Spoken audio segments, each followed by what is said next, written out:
Hey guys, what's up? In this tutorial you will learn how you can sort your data on Microsoft Excel by descending or ascending a data or value really quickly. So let us get started right away. Head over to spreadsheet on Excel, and as you can see, this table here features a column like that here with a set of data, and now I would like to sort that data from the lowest to the highest value or vice versa. This is how you can do it, guys. Start by selecting and highlighting the set of data you would like to apply the formatting for or to. And after that, switch from the Home tab here at the top to Data.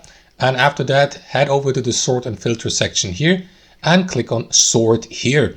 What you want to do after that, guys, is simply go through that list. For example, you may choose the column name. So click on Sort here, Sort by here, and select which column you would like to go with.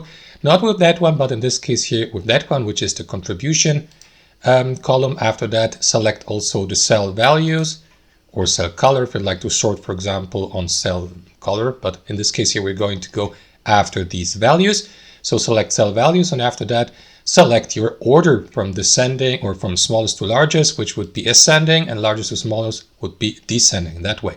So what you want to do is select the ones you would like to go with. So let me go with the ascending one, smallest to largest, and after that, confirm by clicking OK here. And that is going to apply the formatting. So as you can see, we start that column here at the top with the lowest value, and we finish it or complete it with the highest value at the bottom. That's how you do it, guys. Thanks for watching, and see you next time.